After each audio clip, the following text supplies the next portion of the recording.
Hello, hello, hello. Welcome to another episode of Forward Thinking Founders. I'm so glad to have you here. Before we get into today's episode, I want to tell you about something that I'm doing later this month, in January. So I'm hosting a meetup for the podcast, the Forward Thinking Founders Meetup. I'm inviting every guest I've ever had on. I'm inviting any angel investor who's an angel investor in the podcast. And it's going to be a lot of fun. We're having it at a great location in San Francisco in late January, and I would love for you to come. Right now, there's two ways for you to come, really. You can buy a ticket on Eventbrite for $50, or you can do what I want you to do in the first place and become an angel investor in the podcast. If you become an angel investor in the podcast, you get to come to this meetup, complimentary to what you pay, which is $10 a month or $100 a year, on top of all the other benefits you get for being an angel investor. If you go on my Twitter, which is Matt_Sherman, you'll see that I am playing some interesting games. If you want to come for free, you have to find someone with a promo code. So if you're interested in doing something like that, head over to Twitter at Matt_Sherman. But if you just want to go, you don't want to play games, you just want to meet amazing guests that I've had on the podcast, just become an angel investor. You can do this at glow.fm/F20R. What you get is obviously access into the meetup, you get premium content, you get an online community, and you get my highest graces and my thank yous because I really appreciate the supporters. So, that's all I have right now. We're going to get into the podcast, but if you want to come to the meetup, then become an angel investor or pay $50. Up to you. With that, let's get into today's episode. Run it!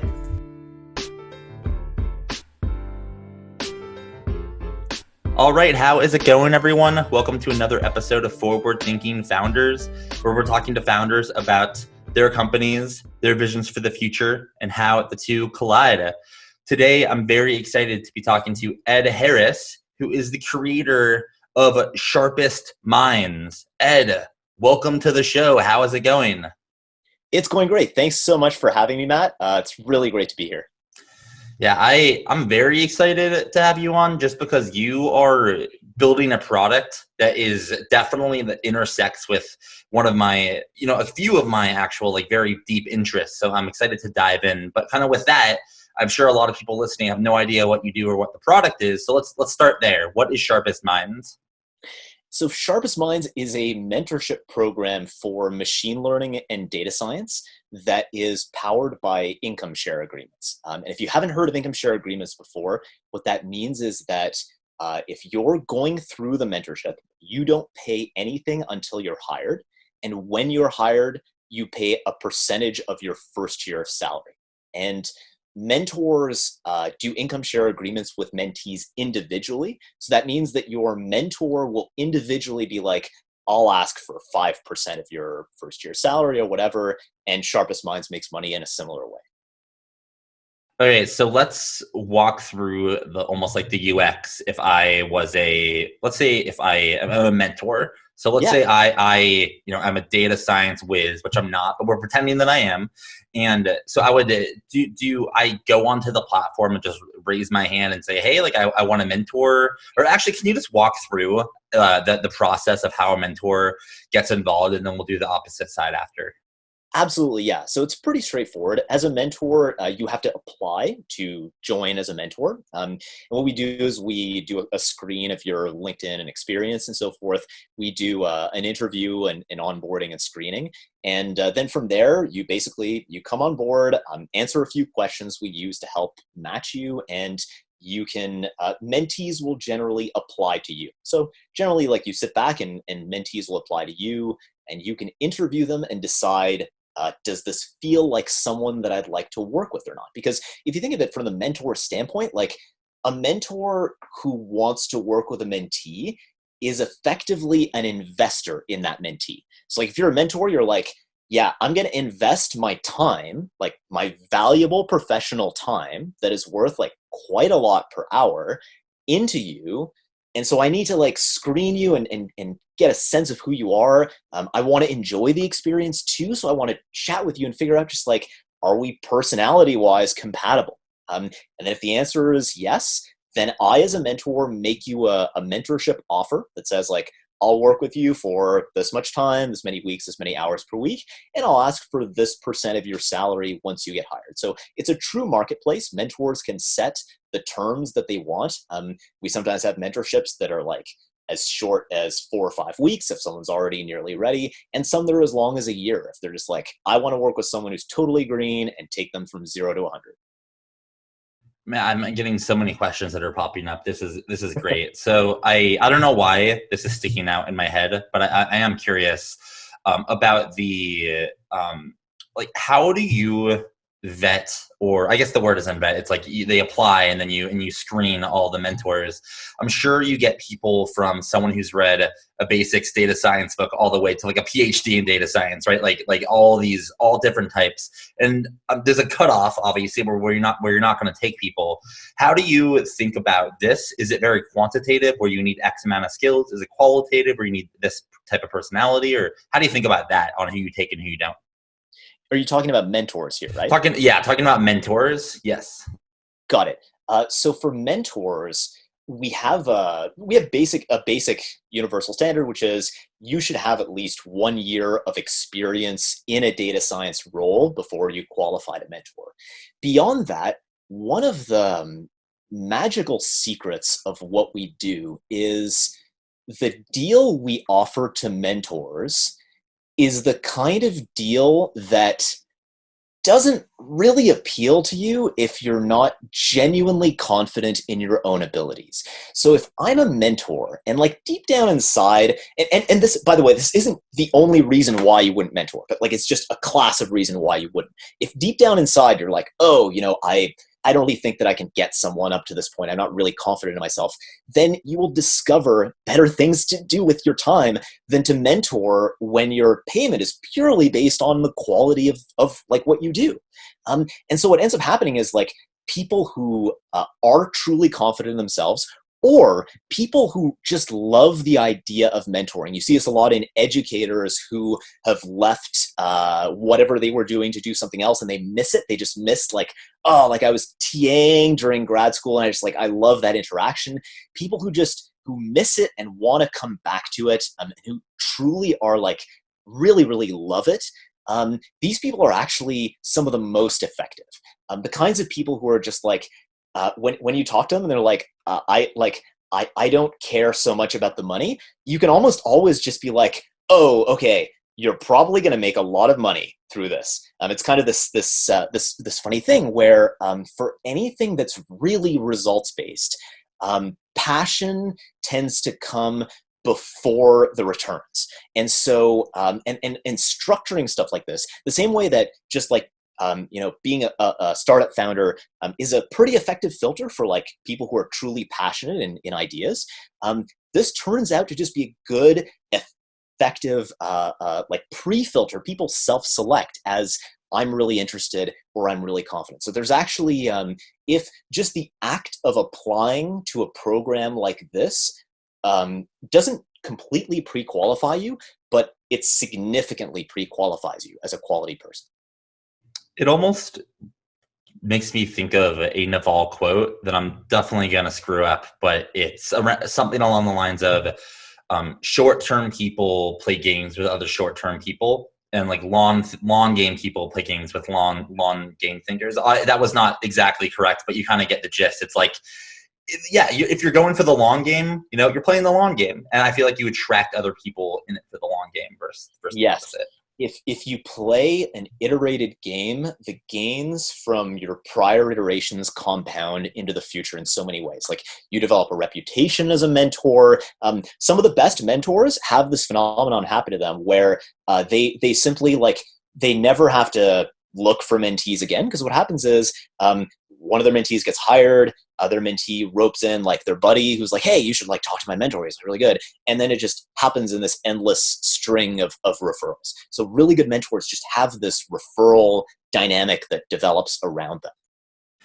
Absolutely. And it kind of, it compounds, as you mentioned, in a career, which is why I actually now want to shift from the mentor side to the mentee side. So I guess my first question on this is, who was the persona or what is one persona or two personas of people that are going to find Sharpest Minds and sign up to get mentored or to find a mentor? Yeah, there's probably 3 or 4 personas who benefit, but I'll give you like just a handful so you get an idea. One persona is, let's say you've done a master's or PhD in math or physics, and you're transitioning over to data science because you discovered, as I did when I did mine, that, oh no, there are not that many jobs for just, if you just have a PhD in physics. Like, you'd think like, oh no, you do this thing and like your life is laid out, but that's not how the real world works, and nobody tells you until the end. So this is a common one. Also, just like folks who are, I used to be an X and now I want to be a data scientist. And X can be a surprising variety of values. Software engineer is a common thing. I'm a software engineer. I want to transition, but also, I'm a marketer, and I've done a bunch of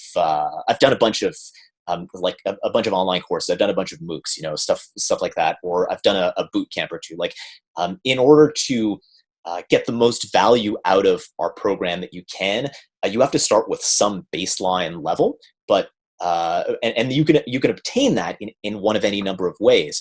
But yeah, so those are 2 general personas, like coming at it through academia, transitioning from another job. That makes sense. And are they coming to your platform to get better at data science, or to get better at career stuff and getting a job, or everything? I guess what happened, like, can you explain, great, I get a mentor, what is supposed to happen and what am I supposed to get out of this, before I get a job? Good question. So the most common answer is both. And the way that the work is subdivided on behind the scenes is the mentor is responsible for the technical side. So actually helping coach you through a project, pointing you to the right resources, answering questions if you get stuck, all of that sort of stuff.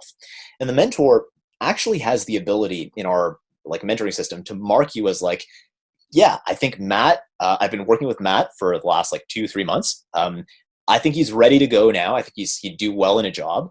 You can literally, as a mentor, mark your mentee as job ready. And then that tells us, okay, great. Now it's time for us to review Matt's resume, his LinkedIn, help him introduce him to our hiring partners, help him strategize how to reach out given his context, all of that. So the way it's divided is all the custom stuff, which is the training, and like how is it that Matt learns best? Is it like visual? Is it like this or like that? Everyone has a different, it's plastic, and that's where the customization makes the most sense. But then the other stuff, which is like, here's how to, apply for jobs. A technical mentor may or may not have a ton of expertise in that area, but we as the platform can specialize in it pretty hard. So we know kind of all of the tricks and like all of the places where there are like gaps in the big structure of the way job applications are supposed to work, and how you can fly in under the radar through those gaps depending on what your background is and all of your context. And so that's how we divide those 2 things up. Sorry about that. So this is fascinating. You are a couple of things in my head. So I want to kind of describe you in a way and let me know if you kind of, like this or don't like this or already align with this. So like, would you consider yourself in a way a modern recruiting firm or staffing firm? That's one bucket. Actually, I'll start there. I don't want to like overwhelm you with a few thoughts, but like, are you a recruiting firm in a way on top of a mentorship kind of marketplace? No, we are not. And the thing that makes us definitely not a recruiting firm is that we don't charge companies for placements, and we never plan to charge companies for placements. This is important. We actually used to run, like the thing we used to do before this, our previous company was kind of a recruiting firm. And one of the things that did to us was that the person who is paying you money is the person who is your customer and the person that you end up ultimately serving. When a company pays you money for like a placement, it does stuff to like to your incentives. So for example, if, back in those days when one of our students or candidates would get a job at a company that we didn't have a deal with, like, we'd be really happy for them. We'd be like, oh, this is great, but we're not like, it's not great from a business point of view. And that kind of was a breakage between what we wanted as being best for our students and what we wanted as what's best for our company. And so the mentorship program that we created came in part as a reaction to our own like emotional confliction of like, oh, we want this to be true, but also we can't survive if this is like constantly like if what we want in our hearts is not the same thing as what our business wants in its like money-making machine. And so the best way to build a business is to align what you really want to do with what will make the business survive and grow and be successful. And so that was the genesis of this. Yeah, that makes tons of sense. And it's so interesting because I have another comparison to make that, or not necessarily a comparison, but like a guess of how you could be categorized. Would you almost, this is kind of out there, but I'm going to go for it. Like, it kind of seems like because you operate on income share agreements and you let your mentors pick who they're going to be mentoring, are you also kind of like an investment firm, but not investing in like venture capital or but like, this is a realm that I spend a lot of time thinking about. And I want to like take the next 10, 15 minutes to just like talk about the ISAs and what that means for like you and how it works. And then what that kind of means for the future of, investing in people. So to start, let's just I'm kind of bouncing around a little bit here, but I just want to start on this. So the ISA, so a student gets a job, and then the way the mentor gets paid is the mentor gets a percentage of that student's income for the X amount of years, depending on like the deal, right? Yes, that's correct. The mentor makes a percentage of their first year of salary. And to your question of, are we more like an investment firm? This is probably closer than the first thing. We are in a way an investment firm, and in another way a kind of platform for peer-to-peer investment denominated in hours rather than dollars. And it's not your fault that you can't quite categorize us, because we are actually, to the very best of our knowledge, the world's first marketplace for income share agreements. Nothing like this existed before us. Which is so exciting. Yeah, it's so exciting because I've had like some of the guests I've had on the podcast are like have used income share agreements, like Austin from Land to School and like Sean from FlockJ. But this is a whole new way that it can be used, which makes me so excited. I want to dive into very nitty gritty. How does like what does it look like for a mentor to create the terms or pick the terms? Like, do they have I'm not even going to put words in your mouth. How does someone create a deal for someone to mentor? Yeah, so we have a standard template contract for a peer-to-peer ISA.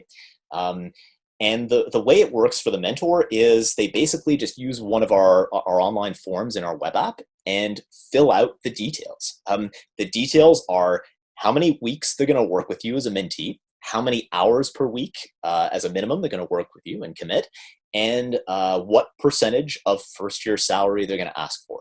So they plug in those numbers, they hit a button, and the mentee gets a notification saying, hey, this person wants to basically invest in you. Do you accept these terms or not? And they can chat about it and maybe negotiate and accept, and that's it.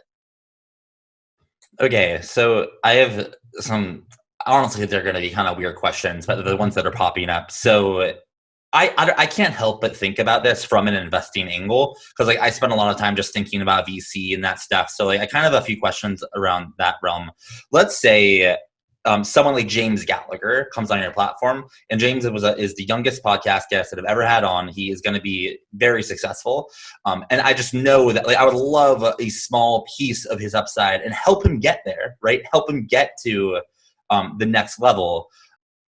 So James is a special guy in my opinion, and I might want to create a deal that is not that like that where it's not like totally super advantageous for me because I just want him to accept. And at the same time, what if another person comes in who I have no conviction for, but like they're kind of there's a feeling that they're going to be successful? Could I create a different, more competitive deal for them based on what I'm interested? You know what I like? Am I able to have different deals per mentee? Yeah. So in other words, are you saying that I have Bob and John? Can I offer Bob different terms from John? Exactly. That's a much more simple way of describing 100%. Cool. Yeah, the answer is absolutely yes. The offers for mentorship are totally contextual, right? Because if you think about it, Bob might be 6 weeks away from being job ready. John might be 6 months away from being job ready. It only makes sense for me to tune my offering in terms of like how much time I spend and how much I ask for, given how much risk I'm taking and all of that, according to Bob and John. And like you want to make as informed of a decision as you can. Like maybe I'm like, hey, I just want to mentor someone I don't totally care, but at the same time, like I feel like Bob is like kind of an iffy thing. So like I'm not so sure about him, so I'm going to ask for a higher percentage because I feel like I'm taking more risk. But I talked to John and like, man, like this guy's like gonna kill it for sure. I also know like maybe he's talking to other mentors. Like, okay, like I want to give him a good deal. Like I know that this is so. Like these are the dynamics of a marketplace, right? As long as you structure it so that both parties can get the information they need about the other party, and like everyone is incentivized to be honest, you can essentially let the pricing be a free variable, and it will kind of settle into where the correct level is. All right. I don't say this often. I don't know if I've ever said this actually on the podcast, but I think this like might be one of the coolest ideas I've ever heard ever. Because what you're doing is you're creating a platform for the ISA age, which leads me to my next couple of questions. So right now you're verticalized in data science, and you're very intentional there. Are you planning on just going vertical forever? Do you plan on expanding? I guess I'm kind of slightly wondering what the vision is for the short term. Let's say 5 years from now. What's life look like for you? Yes, we definitely do plan on expanding. There are actually quite a lot of low marginal cost benefits that you get in a model like this when you expand to software engineering, to like UI, UX, et cetera, et cetera. One of the benefits is that many of our mentors are themselves also software engineers. There's many folks who are data scientists, machine learning engineers where that shades into software engineering. So you can have someone, you can almost recycle a chunk of the mentor pool into software engineering. The other thing is that the hiring partner network that we have and that we're developing, they're hiring for data scientists, but generally companies, hire for many roles, particularly the big ones. And so essentially when you have a hiring partner on board, okay, they're hiring for more stuff, and it's just like it's a marginal advantage for them to be like, oh, I might as well hire from them for other stuff too, because they have reputation and all of that stuff. We are definitely going vertical deliberately to start. And the reason is that in a marketplace, marketplaces are hard to start. Marketplaces where you don't get money, your payback period is relatively long, are even harder to start. And to start a marketplace from zero effectively, you need to choose to be dense along some axis. Many of the sharing economy marketplaces chose geographic density. Uber started in San Francisco. Airbnb primarily started in New York. We have chosen to go geographically broad because mentorships are remote, but we have to choose density along some other axis. It's too diffuse. If you go like, we are mentorships for everything, it's better to just be like, okay, we're doing this one thing and we're going to crush this use case really, really well. And all of the stuff that we're building, like the infrastructure for reviewing resumes and LinkedIn, even the strategies for applying for jobs, like the practice interview like infrastructure that we've built, the advice, all of that stuff is like probably 80% translational across many, many relevant domains. Much of it applies to software engineering, UX, all of these kinds of technical fields.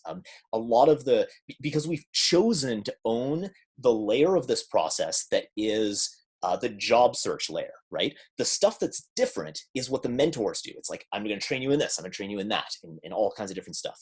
But the job search itself is kind of this cultural process and layer that is very, very common. There's a lot of commonality across these domains.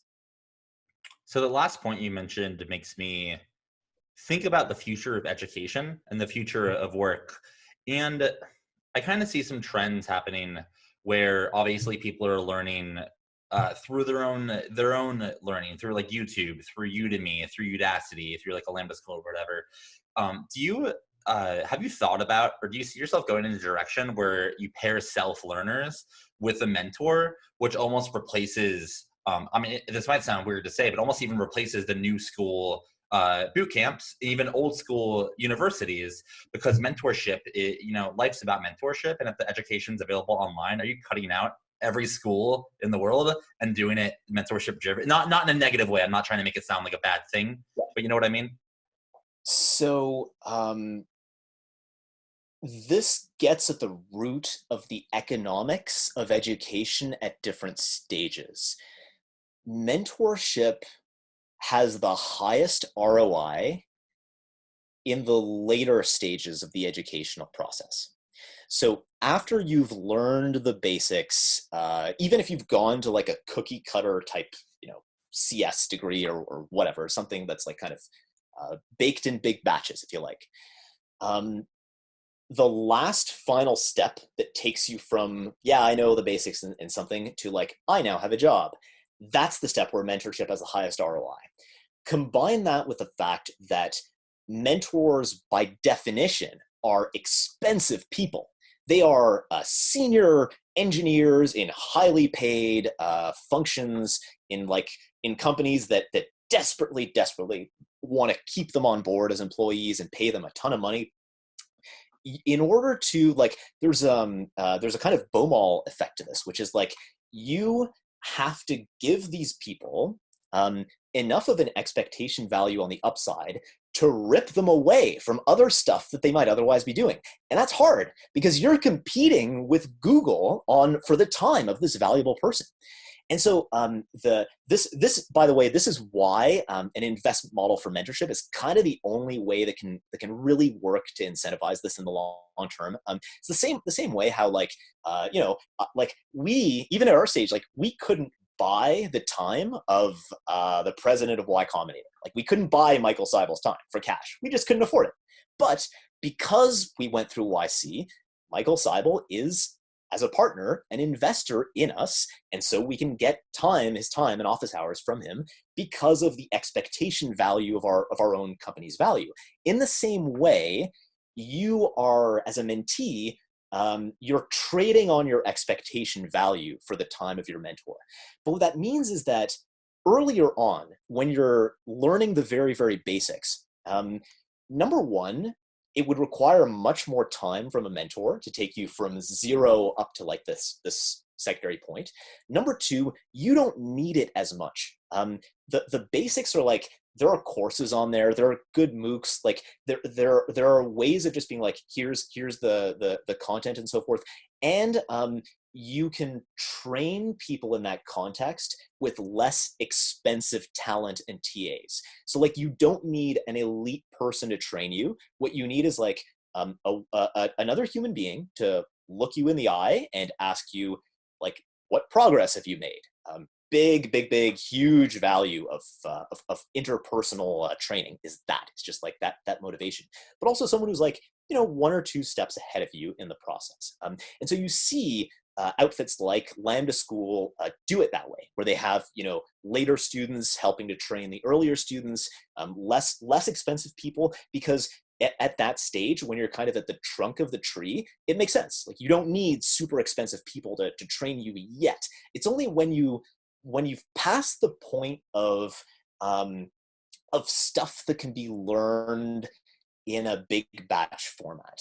You are now past the point of I'm not going to do just like another tutorial or like another MOOC, or like I'm kind of like spinning my wheels, like I've got like the basics, but like I need the next level thing. That's the magic moment where mentorship of an expert is actually going to get you to the result that you're looking for. So this is a long-winded way of saying just like mentorship itself lives at the top layer of education, whereas other ways of learning are probably better to make up the bottom layer. I want to keep riffing on this because this is, this is in some ways like my world. Like my last company was on this, and the current company I'm working for, Prenda, is in this world in some capacity too. Love Prenda, by the way. Prenda is fantastic. I should honestly just do a separate podcast just interviewing Kelly, because man, what a cool company. I think yeah, never mind. That's when he's ready, we can do it. He's focusing on obviously on other stuff. But anyways, what is interesting about this and what you're saying is it kind of sounds to me like you're saying that education in regards to like information being transferred through to the mind is accessible. There are higher, there's like better forms of education, worse forms of education, self-paced, taught, but there's that. And I had someone on the podcast, one of the smartest brains in the future of education, in my opinion, Isaac Morehouse, who kind of broke up the future of education in three realms. There's like the actual education, there's like the learning, there's the social element of making friends and, going to parties and learning social skills. And then there's the network and there's the access. And it kind of sounds like to me that you are focusing on the access pillar. You are taking, like you're not doing starting education from 0 to 1. But once someone has that taken care of it, you can take them from 1 to N being a dream job. And I don't know if that's like 100% accurate, but based on his model of education and what you're saying, that sounds like what you're doing. And the last thing I'll say about this is that I think that is going to be the most valued by the market because there's so many different sources of education that are being out there right now, and access is not big. Access is still pretty hard. So that's not even leading to a question. It's kind of an observation. Would you say that's accurate, or am I off, or what do you think about that? It is certainly partly accurate. The networking and access is a big part of what we do, but there is a very real and critical learning component to it as well. The difference is the quality, not the quality, but the kind of stuff that is being learned. What's important to realize is that when you get past the frontiers of what has been digested and prospected by the apparatus of blog post writing and course creation, when you get past that, there's this almost like frontier or hinterland of knowledge that's like no one's quite written it down, or like they haven't written it down in a way it's accessible. It kind of lives in the heads of the practitioners because they've only just learned it, and they're kind of like at the rock face, like doing the mining, right? Like this is the jump from like, oh yes, like this is the comfortable town of knowledge, to like this is out in the wilderness of the forest and no one's ever been. There's this region in between that's like, well, we haven't mapped this out as a civilization quite yet, but the knowledge exists and it's really, really important. And the signaling that comes from the knowledge, in other words, the ability for you to sit down at a whiteboard and discuss a problem as though you've been discussing this sort of thing with an expert for the last 2 or 3 months, which you have, that signaling gets picked up by the people who are interviewing you, and they go, okay, I don't know quite how this person did it, but like, damn, like they seem like they've been at the rock face somehow, or they've spoken to like one of the grizzled people who's come back from it. This level of knowledge is like, it's very important. It's not something that's been described very well anywhere, because it's like this amorphous thing that's still forming and congealing. And as our civilization learns and grows, 6 months in the future, this knowledge might now exist in the form of a nice packaged blog post. And so you're always kind of chasing it, but the practitioners are the ones who are at that like level of frontier knowledge. And so I think that the learning part of the like trio that you said there, it's easy to ignore because there's not a word for it, but I'm trying to describe it as vividly as I can because it's so important, but it just kind of like, it lives in our blind spot. I feel like what you're talking about can be, an analogy can be made to what venture capital was like before Brad Feld wrote Venture Deals, which was kind of like the handbook on how to raise money. And before then, no one knew what the hell it was unless you already did it. So that makes a lot of sense. And I'm just amazed by your just like unique perspective on this. And I have a question about that. Where did you obviously have some opinions on what you're building, and you have to. That's what founders have. They have opinions, and then they go after them. Where'd you learn? Maybe the right word isn't opinions, but you have some thoughts on the industry and where it's going, and you're trying to capture, kind of like intersect it. How'd you get these opinions or these thoughts? Where'd they come from, or how'd you develop these theses? That's what I'm talking about. Your thesis. Mostly direct experience. We were in data science as an industry for, a year and a half, like doing this recruiting company before this. That gave us insight into the industry. And then once you have insight into the industry and you start doing a slightly new thing in it, it's easy to resolve what's industry weirdness and what is due to this new thing and new area. But direct experience, talking to lots and lots and lots of people going through it and being lucky enough to have accidentally built something that works. Definitely. Cool. So I want to shift the conversation slightly to a little more future looking. And I don't know if this is necessarily a fair question because everything has patterns and everything's different as new industries come up, but I do want to ask it. So obviously the reason these like new companies are able to be built, like Uber was able to be built because the smartphone recently came out and these like platform shifts, right? And soon, we're going to have a VR platform ship. In my opinion, I just ordered the Quest today, so I'm on this like VR high. It might be blockchain, it might be no code or whatever. And when a new platform is created, it's this whole new forest that no one has discovered. No one has chopped down any of the trees. No one has written a blog post on any of this stuff. So do you have a framework in your head for how to think about platform shifts and kind of think about how to go into that uncharted territory that you were talking about that's in maybe people's heads, but no one's written it down? How can you get that information and be the person to write that post 6 months later? This is a really good question. We could also jam on it too. It's definitely not an easy question, but it's one I am curious to see if you have any thoughts on, just because you described it perfectly. There's a realm of information that is not written down, but it's in people's heads. So I just want to keep diving into that. To an extent, the problem here is that by the definition of newness, there are no rules, right? Like there's a certain, like as the explored territory grows, essentially the standard rises. The standard just rises with what's already been explored. When you clear that bar though, there is an extent to which you're just on your own and you've got to figure it out. You kind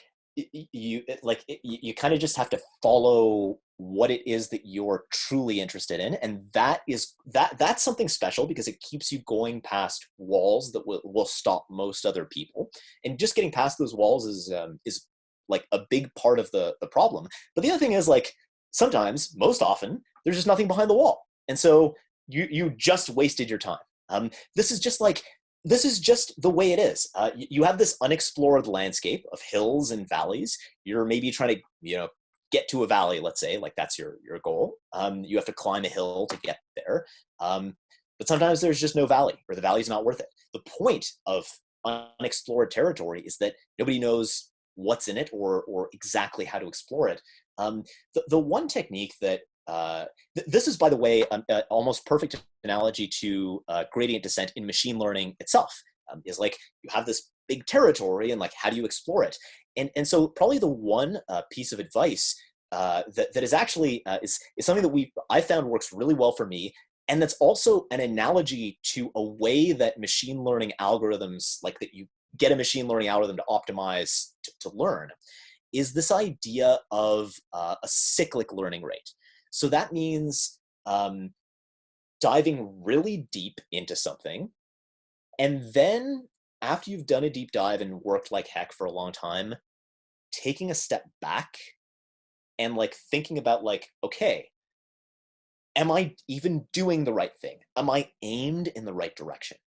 And this is something that like good machine learning, it's a machine learning optimization strategy. It's like your goal in optimizing and in like, descending these gradients is like, you want to find a valley that's really broad, because it means that what you've discovered is a general truth about the world.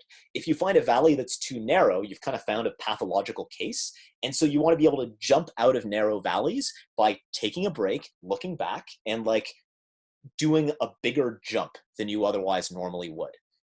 This is probably the best kind of generic advice I have for a situation like this.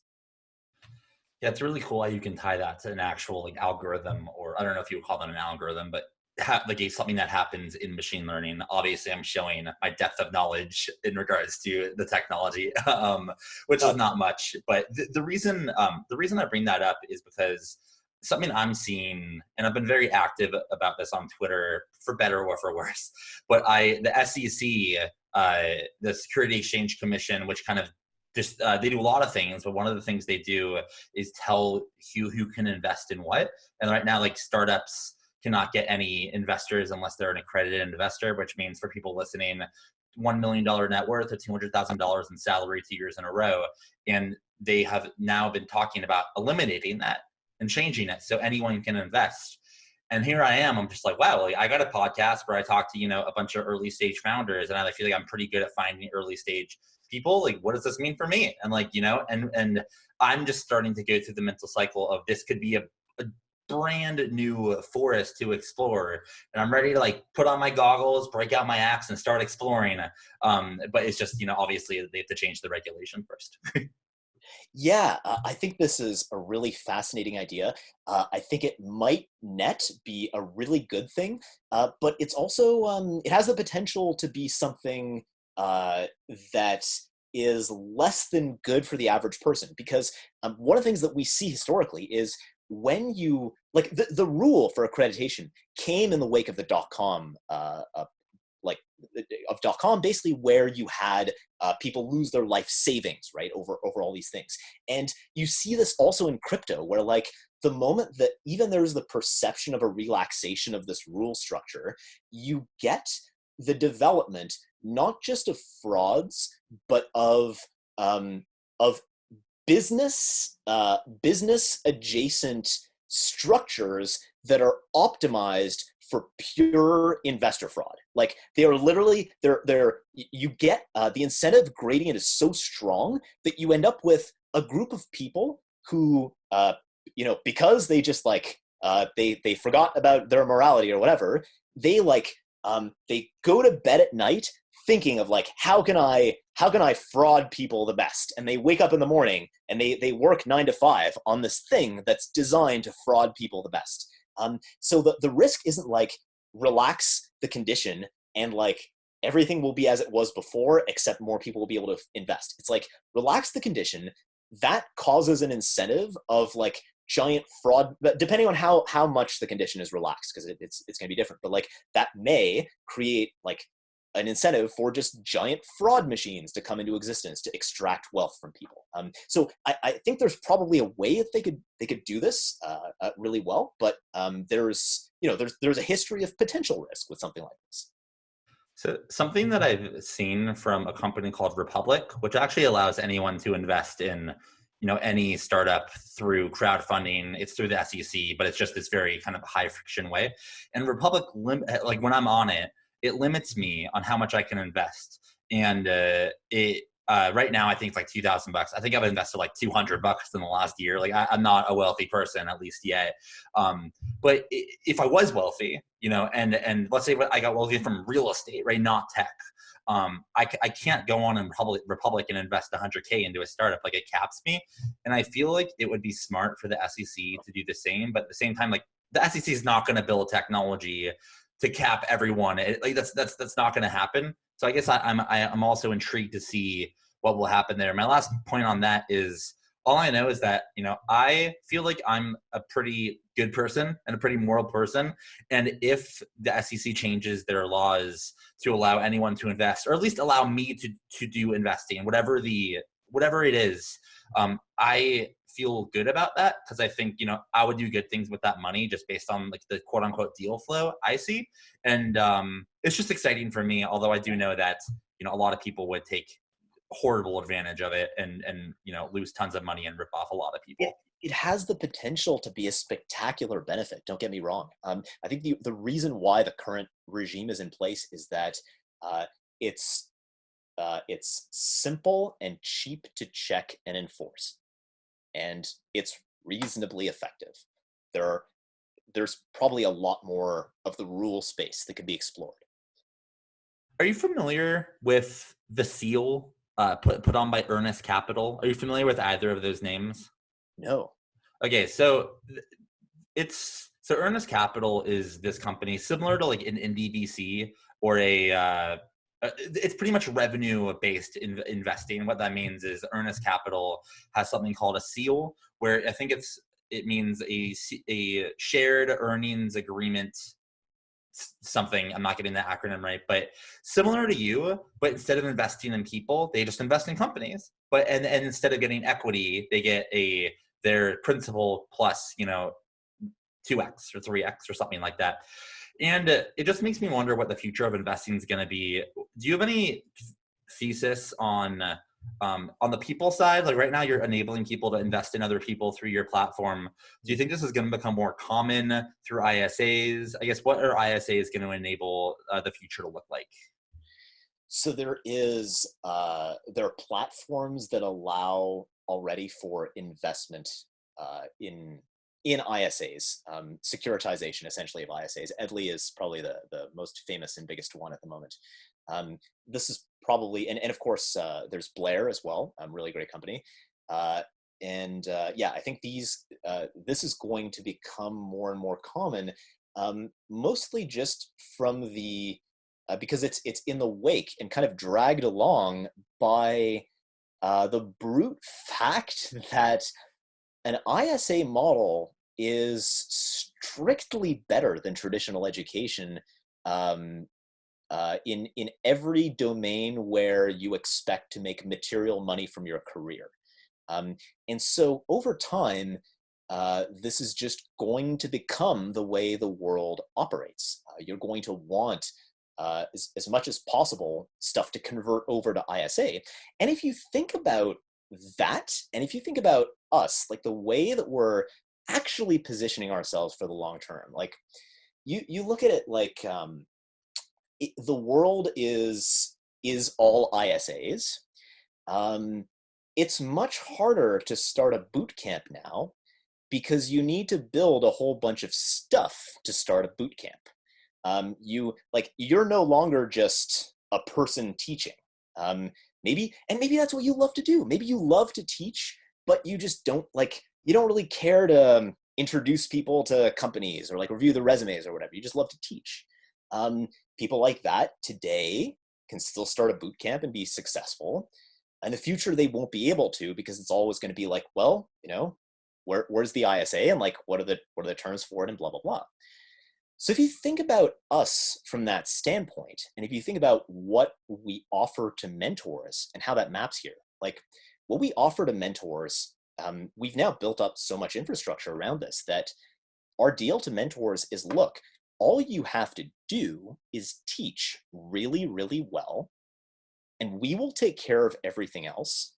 and you will get paid in proportion to how well you teach. The interesting thing about this is that this is also the value proposition that you want if you're starting a school or a boot camp in this new ISA world. In other words, okay, I want to start a boot camp, but I'm just me, I love to teach, and like, it's much easier to do that if you come in with all of the infrastructure, if you have something that just has all this infrastructure ready to go for you. And so without going into too much detail on this, we are starting to see this sort of thing happening already in kind of an early phase. So this is probably the future thing that we're most excited about. And just like, because we're built ultimately as a thing that's supposed to give you superpowers, right? As an enablement, as a true platform that gives more than it takes. Like the same way that Shopify is there to make its stores great, we're there to make our mentors great at making our mentees great. That's our purpose of existence. And so if we are able to do this, not just at an individual mentor level, but at a level of institutions and schools that go in different areas, I think this is very interesting because the ISA wave kind of sweeps the rug out from under anyone who wants to start just a boot camp that just teaches. But if you build all of the stuff and the pieces in place to allow that to happen, once again, I think that you get an amazing world because you get people who truly are passionate about teaching, teaching truly for the right reasons. This is so good. I have a couple more questions and we'll wrap it up. I believe that I think this is going to set a record for longest podcast I've ever recorded. So great. I have one last question on this ISA realm, and then I have the standard final question that I always ask. Do you see the world or any country or, getting to a place where I see someone who, let's say they're 18 or 16 or, they're young and they don't have money, but I know they're going to be big. And I say, hey, Susan, here is $2,000. We're going to set up an ISA. So whatever you make in the next, it's the own terms, but whatever you make, I get $3,000 back or, whatever. Are we going to get to that point where people can invest in people like that? And forget the accredited investor stuff for now. Do you see a future where that happens? I mean, if we ignore the accredited investor rule, this already exists. Edley effectively does this in a way. We are a different way of doing that because, again, essentially what we're doing, if you think about it from one point of view, we are using the fact that time isn't actually money to get around the accredited investor rule. Mentors are able to invest their time, even though, time is money, but it's not actually money. And so the SEC is like, oh, we don't totally understand this. So we can't regulate this away because it's your time. Okay, cool, go ahead. And combine that with again, we're running experiments where we actually pay stipends to some of our mentees, and you kind of get that future that you were talking about. So this is closer than we may think. So fascinating. I'm either waiting for me to get rich so I can partake, or for the SEC to lower the barrier without causing ruin in the world. Obviously, I hope ideally it's the first one, right? But but we'll see how life goes. All right, I got one last question for you. This has been such a fascinating conversation, just because I care so much about this topic. And I think this is going to be one of the top episodes just because of how deep we went. So appreciate you coming on. My last question for you is, and although it seems like SharpestMinds is doing great and you're on the up and up, it still doesn't mean starting a startup or scaling a startup is easy. It's still hard, and you can use all the help that you can get. And you got, a good group of people listening to this podcast who are probably like, oh my gosh, this guy's awesome. How can I help? So how can the forward thinking founders community help you? What is an ask that you have for the community that we can assist with? It can be about anything. Oh my goodness. What a good question. I mean, first thing people should realize is we built basically 3 totally failed companies before we built this. But in terms of the ask, I mean, the simplest thing I can think of is if you know anyone who's interested in mentoring or hiring from us or being a mentee, send them our way. Most basic, simple thing. Go to sharpestminds.com. It should be pretty easy for you to find where you go if you're mentee, mentor, company, if we've done our job right. And generally, I mean, you should feel free to email me or LinkedIn me or tweet at me. I'm at Neutrons Neurons on Twitter, and I'm fairly active.